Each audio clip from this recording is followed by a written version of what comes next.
Za početak isključite osigurač na delu gdje želite da montirate ventilator. Zatim skinite plafonjeru ili lustre šta imate na tom delu gdje želite da montirate ventilator i još jednom provjerite da li struje ima na tom delu. Evo to prilike ovako izgleda. Povodite komponente i sastavite ventilator.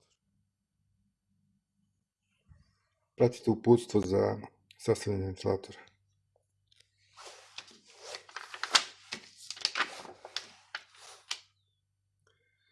Ovo je nosač i jako je bitno da on bude vrlo čvrsto i kako treba ušafljen u plafon.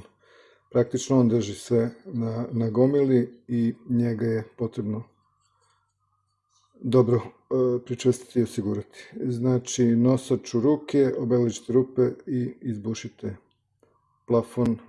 U kompletu sa ventilatorom dolaze i ovi tiplovi za beton. Ukoliko vam je mekši nešto plafon nego što je ovaj beton armirani koji je vrlo čest, osigurajte to nekim jačim tiplovima.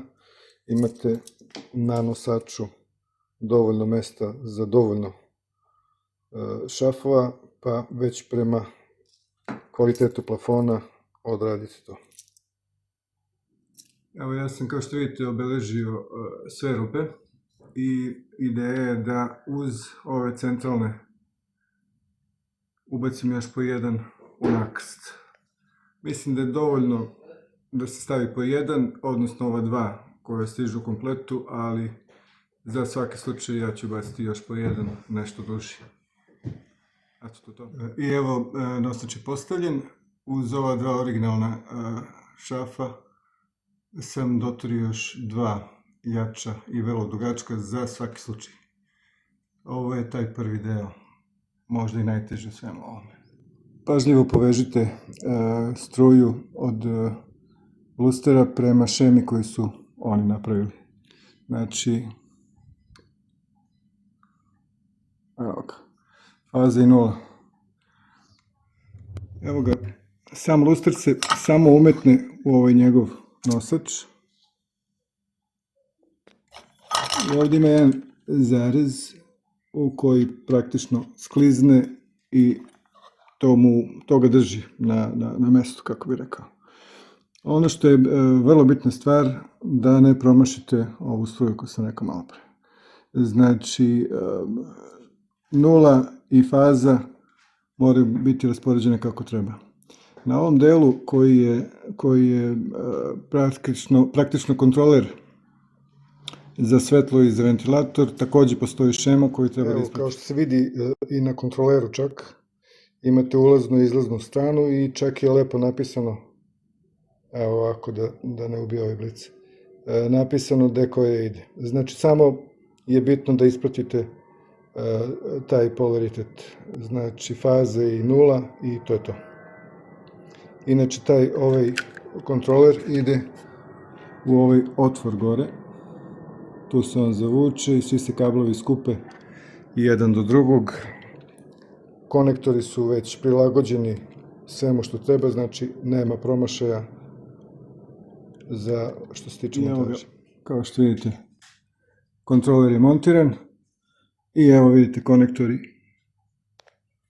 sa kontrolera i konektori dole sa motora. Ovo kontroliše rad ventilatora i rad svetla. Sa druge strane imamo nulu i fazu i to je ono što ide sa druge strane na ove klemice. To je to otprilike, to se poveže i praktično žabica na žabicu ide i tu nema promašaja. Da povežemo ovo pa ćemo probati kako to radi. I evo kao što vidite sve je povezano.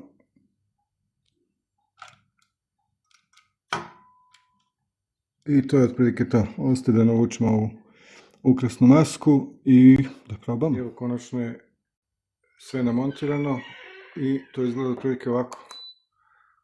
Evo svetlo, znači daljinskim upravljačem se sve kontroliše, svetlo i ventilator. Ovo bi trebalo da je prva brzina. Da. I sad on ovdje ima još 6 brzina nekog rada. Evo da probamo treću recimo. Već i ova prva dovoljna. Osjeća se, ali evo da probamo treću.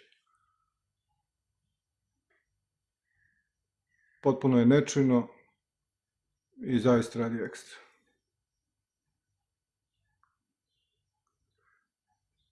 Ima razne kombinacije sad na ovom daljinskom, koliko dugo da radi, intenzitet svetla, boju svetla i tako dalje.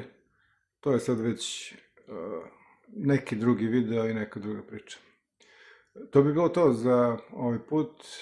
Pozdravljam se do sljedećeg videa.